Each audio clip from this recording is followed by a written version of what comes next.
Good morning, kids. I hope that you're all doing well, and I hope that you had a really good week last week. What we're going to do today is we are going to solve for the entire triangle. And what does that mean? That means we're going to combine all of the skills that we learned last week and do it all for one triangle, which means we're going to find all of the side lengths and we are also going to find all of the angle measures. So the first thing you need to do is you need to make sure that you have these set of notes either printed out or that you have them written on a separate sheet of paper. The other thing you need to make sure you have are your calculators. So you need to make sure that you have them in degree mode. And like Mrs. Davis has been showing you on that scientific calculator, that you have to change she had showed you multiple times how to change the mode on that one. If you're using a calculator like this, you're going to hit this degree button, which is right next to the second, and you're going to make sure that the degree is underlined. If it is not, you're going to use these arrow keys to make sure that you have that highlighted, and then you're going to hit enter, and then your calculator will be in degree mode. Okay? So let's first go over the review questions that are at the bottom of the paper here. Now, as you can see, I already have these filled out because I was trying to do this video before and show you how to find these, and I'm going to still do that. But what happened was I had a little bit of a glitch, something happened, whatever, here we are. So the first thing we're going to do is we're going to find the sine, the cosine, and the tangent of the acute angles. Remember, we are never finding the trig functions for the 90-degree angle symbol. So like you have been shown before, to make sure that you write the ratios over and over again so that you can remember how to set them up. So if we're finding the sine of an angle, it is O over H. If it is the cosine of an angle, it is A over H. And if it's the tangent of an angle, it is O over A. So we're first going to work with angle X. So if we're finding the sine of angle X, we're looking for the opposite over the hypotenuse. Well, when you're doing any of these problems, you want to first find that hypotenuse because that could always be mistaken as a side length that is next to an angle, and you never want to do that. So what you want to do is you want to find that 90-degree angle symbol, go across from that, and that's going to be your hypotenuse. In any of these trig functions, this side is the side that the label never changes. But the opposites and the adjacent sides do, according to whatever trig function you're referring to. So again, we are finding the sine of angle X, and if we go across from angle X, that is going to be considered our opposite side over the hypotenuse, which is 50. So as I have written here as our ratio, it is 30 over 50, and you have to simplify that, and that is simplified as 3 over 5. Now remember, when you're using your calculator to do that, you type in the numbers as a fraction or as a division problem, 30 divided by 50, and you get 0.6. Now, when you're using a calculator like this or even the other one, you have to look for the fraction of decimal fraction symbols here. So in this case, on my calculator, if anyone's using a calculator like this, it would be above the button that says PRB. So you're going to hit second, that button, that PRB button, and then you're going to hit enter, and that's automatically going to reduce those fractions for you. Okay? So for the sine of X, we have 3 over 5. So now we need to find the cosine of X, which is adjacent over hypotenuse. So the adjacent means next to, so the side that is next to angle X is 40. So we have 40 over the hypotenuse again, which is 50. So we do 40 over 50, which then gets simplified as 4 over 5. And last but not least, we're going to find the tangent of angle X, which is opposite over adjacent. So we already said that this is opposite because it's across from angle X, which is 30. And next to it is 40. So we have 30 over 40, and that gets simplified as 3 over 4. Great. So now we're going to do the same thing for angle Z. So with angle Z, we have to find the sine. So angles going across from angle Z is 40. So remember, it is opposite over hypotenuse. So we have 40 over 50, which then gets reduced to 4 over 5.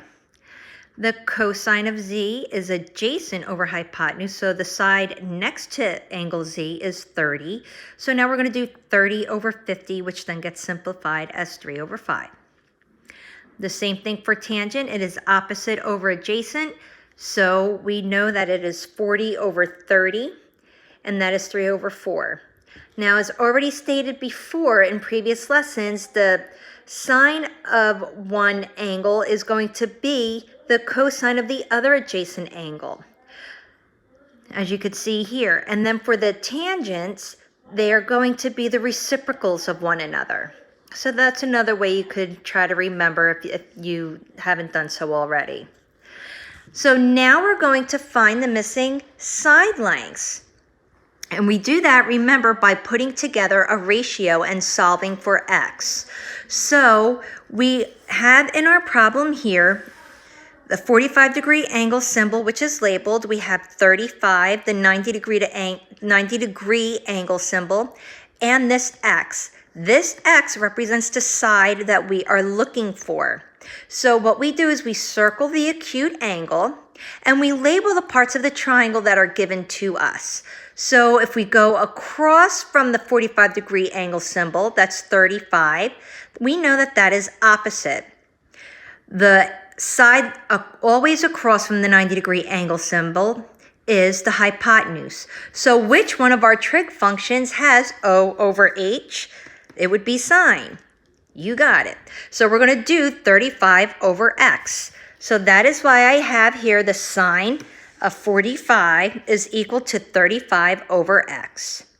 The next thing we need to do now is we need to set up the ratio. So when we set up the ratio, we actually have to find the sine of 45, which if we put that into our calculators, we have to do it like this. So we do the sine of 45 degrees.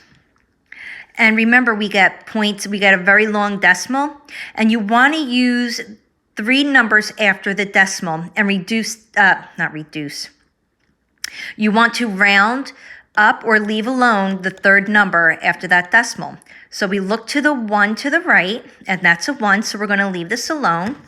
So that is why we now have 0.707 over 1, because remember, we're setting up a ratio. And then we keep the other side, we leave the other side alone, and we just bring it with this to make it an entire ratio. So it's 35 over x. So now, how do we solve ratios? Well, we cross multiply. You do 0.707 multiplied by x. We know that is 0.707x. And we also know that 35 times 1 is going to be 35. Now we have to solve for x, and in order to do that, we have to divide by 0.707 to both sides.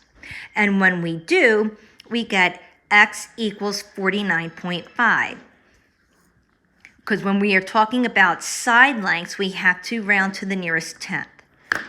So let's just review how to do that on our calculators, because I've noticed that some people do get confused. If you have the 35 on top, you're going to do 35 divided by 0.707, and that's going to give you your number. And again, you're going to round to the nearest tenth, which is the first number after that decimal. Okay, so now for the last part of this, it says find the missing angle measure. And now we remember from last week, you have to use the inverse of the trig functions, which means you have to hit second, then the trig function, then the ratio that you are looking for. So when we are looking here, here is the angle that we are looking for.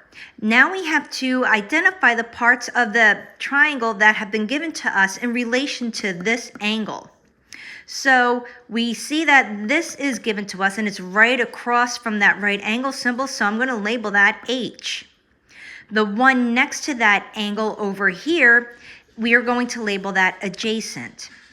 Now let's figure out which trig function we're going to use. Well, if we go back to what we wrote over here, which one has A and H? Cosine. So we know that we're going to use the inverse of cosine to find that angle measure. So when we do that, oh, that's supposed to be written like this. The inverse of cosine 13 over 20, and let's do that in our calculators as well. So I'm going to hit second cosine 13 divided by 20. I get 49.45839813. So when we are talking about angle measures, we want to round to the nearest whole number. And since the 4 is next to the 9, it does nothing. So that is why that is our angle that we're looking for here is 49 degrees. Okay, good. So now let's look at the second page. This question asks, what is the difference between these two problems? Well, I'll give you a minute to kind of think about that. Hopefully that when you did, you noticed that in this problem here, you are looking for a side length. So you're going to use the regular trig functions to do that. For this triangle, and you're also going to set up your proportions and you're going to solve for x like we just did in our review problem. But for this one, when you're looking for the angle measures, you're using the inverse trig functions when you're finding the angle measures. So I had already written this down for you as well. So I'll give you a minute to make sure that you put this down on your papers or on your notes. That you're on the one to the left, you're looking for a side length using the regular trig functions and proportions. And you're solving using a proportion. Whereas the one over to the right, you're using the inverse of the trig function in order to find the angle measures. And there's my puppy, if you heard that. I apologize.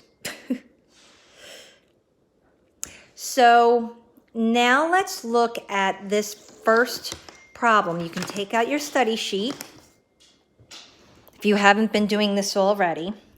And we're going to solve the triangle. And that means we're going to compile everything that we have learned into one problem. So the first thing we're going to do is we're going to find the side lengths of this triangle. Well, we noticed that we are always dealing with right triangles, and we have 6 and 8. One of the things we can do is we could, as you guessed, use Pythagorean theorem to find what part of the triangle? The hypotenuse. That, again, you should always label just to make sure that you have that one aside. So let's first find the hypotenuse of this triangle using Pythagorean theorem. Remember, we do 6 squared plus 8 squared is equal to c squared. Then you square the 6, which is 36. 8 squared is 64, equals c squared. We know that 36 plus 64 is equal to 100, and c squared is still c squared. So we have to unsquare the square, and by doing that, we use the square root. And when we take the square root of 100, it is 10. So, sorry, not c squared, but c is equal to 10. Well, one of the ways that you can make sure is that your hypotenuse is the longest side of the right triangle. And 10 is definitely the longest side of 6 and 8, so you're more than likely correct. Now we're going to find the angle measures. And in order to do that, we have, again, use the inverse trig functions for these.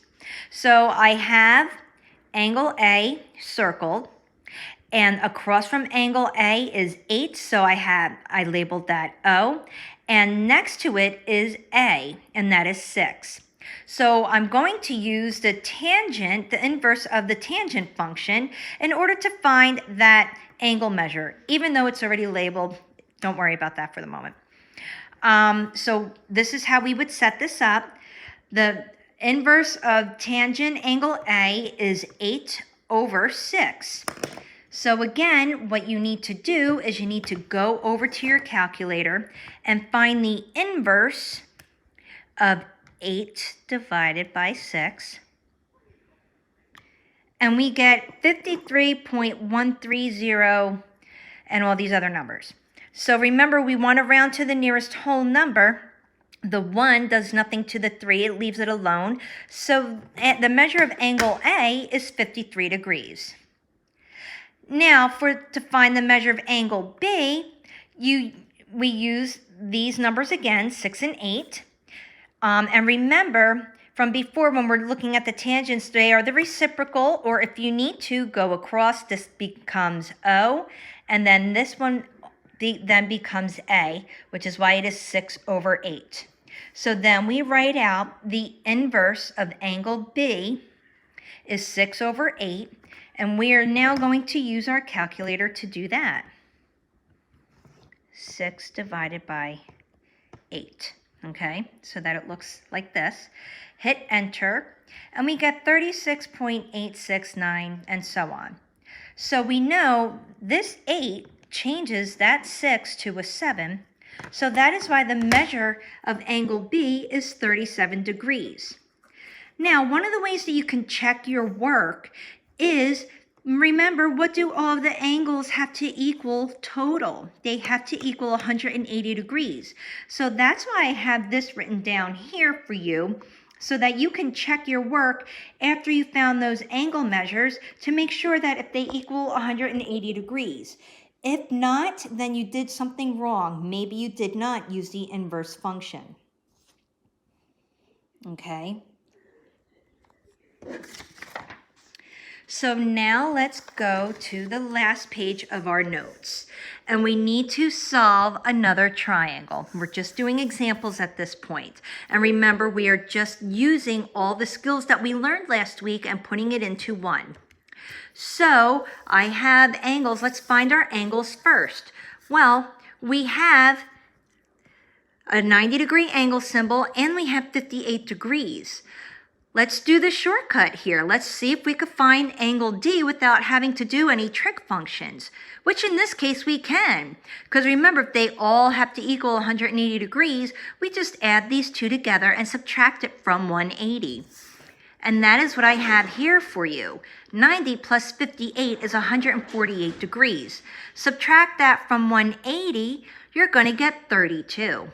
So the measure of angle D is 32 degrees. Again, you should always check your work. Does 32 plus 58 plus 90 equal 180? Yes, it surely does. So now we have to find the angle measure. So how do we do that? Well, let's first find, we don't have enough side lengths to kind of figure this out.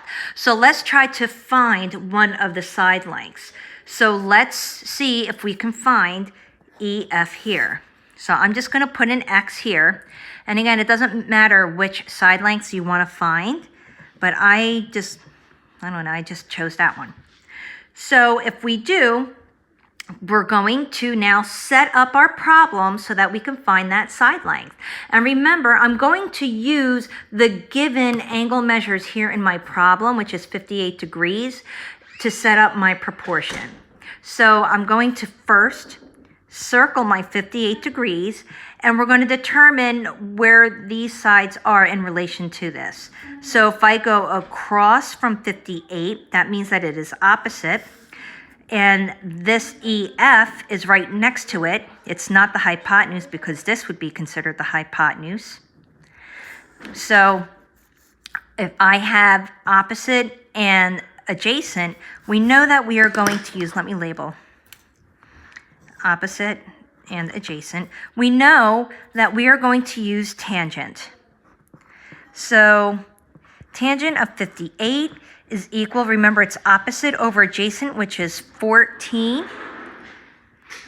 It's so hard to do while I'm standing. Over X. Now we have to find the tangent of 58. So we're not using the inverse function here, we're using the regular trig function. So the tangent of 58 gives us this decimal. It is 1.600 and then so on. Well, remember, we need 3 numbers after the decimal, not 3 numbers total, but 3 numbers after the decimal. So we have 600, there's our third number. 3 does nothing to the 0, so we're just going to leave it as 1.600. So that's how we're going to write it here. 1.600 equals 14 over x. Now we have to put this one over 1 because remember we're setting up a proportion. So now we're going to cross multiply. 1.600 times x is 1.600x, and 14 times 1 is 14. Now, in order to get x by itself, we're going to divide by 1.600. And then we go back to our calculator and we do 14 divided by 1.600. And we get 8.75. Now remember, when we're talking about side lengths, we have to round to the nearest tenth. So that 5 makes that 7 and 8. So we are going to say x is equal to 8.8. So this side is 8.8. Now we have to find our hypotenuse. Well, again, you could do that one of 2 ways. You could use Pythagorean theorem because we are dealing with right triangles, or we could use trig functions. In this scenario, I'm just going to use the trig functions just so that I can practice learning how to use them. So here is 58 again, and we are looking for this guy over here. We're not looking for this one anymore. So we have O and H. So which trig function has opposite over hypotenuse? We know that that is sine. So now we're looking for the sine of 58. And that is 14 over x. Now again, we have to find the sine of 58. So we go to our calculator and we hit sine 58, and we get this decimal. So this 8 is next to a 0, and the 0 does nothing to that 8. So we're just going to leave it as 0.848. So here's 0.848 over 1 equals 14 over x. Cross multiply, 0.848 times x is 0.848x. 14 times 1 is 14. And I keep breaking my pencil. Sorry, kids. So now we need to get x by itself. So we're going to divide by 0.848. Let's go back to our calculator. And we do 14 divided by 0.848. And we get 16.509 and so on. So again, since we're talking about side lengths, we're just rounding to the nearest tenth. The 5 is next to a 0, or the 0 is next to the 5. The 0 does nothing to the 5, so we leave it at 16.5. So x is then 16.5. Okay? And that is how you do these problems. So now here is one to do on your own, or actually 2, I lie, sorry. So what we're going to do is we're going to have you do them on your own. So I'll have you pause this a few minutes, and then hopefully you can do these on your own, and then you can come back to this video and check your answers. So when you do that,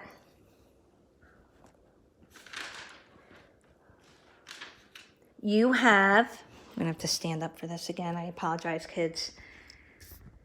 We are going to find this side length first, but we know that we are across from the right angle symbol here, right? So what I'm going to do is I'm going to label that my hypotenuse.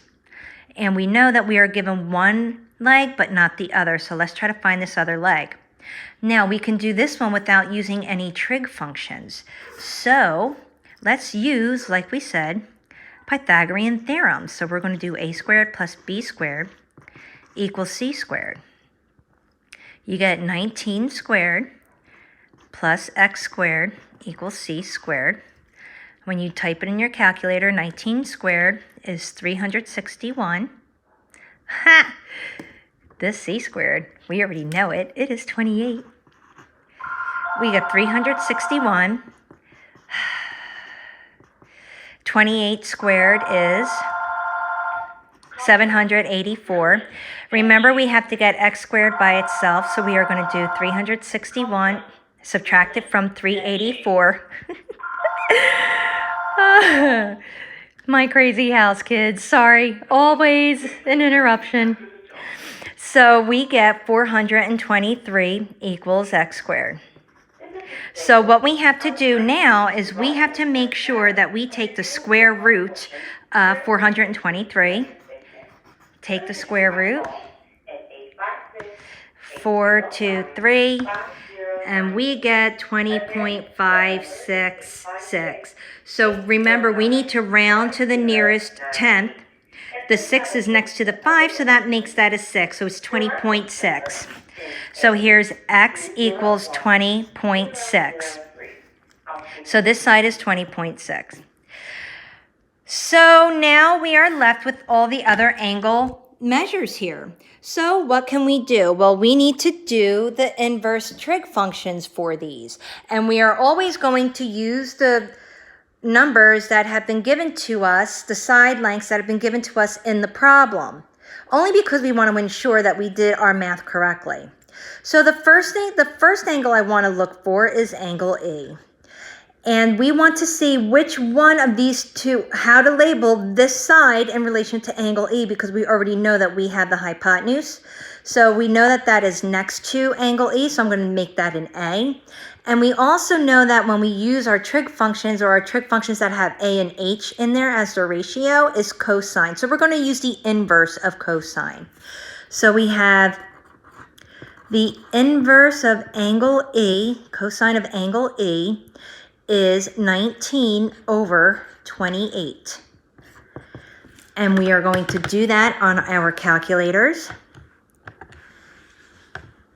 What did I say it was? 19 divided by 28. And we get 47.26. So we know that this 2 does not, we know that this 2 does nothing to the 7, so we're going to leave that as 47 degrees. Okay. Now we're going to do the same thing for D. And if we are using these two side lengths, we now have to change what this one is. So if we go across from angle D, that is opposite. So now we know that we are dealing with sine because sine has O over H. So the inverse of sine is 19 over 28. Do that in our calculators. And we get 42.7. That 7 makes that a 43. So now we have 43. So if we were to check to make sure that our angle measures are correct, remember we can add up all the angles and they have to equal 180. 47 plus 43 plus 90. Guys, we did a good job because that's 180. Okay? So now we can do this triangle, and remember we are given two angle measures, and we can find this one without using any trig functions at all. So let's do that. Let's do 90 plus 29. You need to use your calculator, which I'm doing right now. You do 90 plus 29. You're going to get 119. And then we're going to take 180 and subtract from 119. And you should get an answer of 61. Again, always check your answers. Do 61 plus 29 plus 90. And guys, again, we are so good, that is 180 degrees. So now we have to find the two other side lengths, okay? So again, let's go to angle Z, because that was the angle measure that's given to us. Remember, we never used a 90-degree angle symbol. And let's find this guy first, which is our hypotenuse. How do we know? It's across from 90 degrees. So we have across from that is 18, so that is opposite. And we have hypotenuse. So we know that we are using the sine 29 is equal to 18 over x. We need to find the sine of 29, 0.4848. 8 makes that 4, 5, so we're using 0.485. 0.485 over 1 equals 18 over x. We're going to cross multiply. We get 0.485x equals 18. And now we're going to divide by 0.485. And we know that x, my pencil keeps running out, equals, after we plug it in our calculator, 18 divided by 0.485, that is equal to 37.1. Okay, so our hypotenuse is 37.1. So now we're going to find this side of the triangle, which is ZX. And we're still going to use angle Z, but we're going to label this side at this point along with this. So we know that ZX is next to angle Z, so that's going to be adjacent. This 18 is still across, so we're going to keep that as an O. So now we need to figure out which trig function we are using. And again, when we're talking about opposite over adjacent, we're talking about tangent. So now we're going to find tangent 29 equals 18 over x. Let's find the tangent of 29.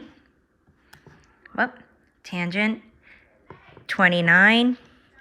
You get 0.554, and a 3 is next to the 4, so we leave the 4 alone. So it is 0.554 over 1 equals 18 over x. Now we're going to cross multiply. We get 0.55. Whoa, I did that a little too close. We got 0.554x equals 18. We cannot leave that as it is, so now we have to divide by 0.554 to get x by itself.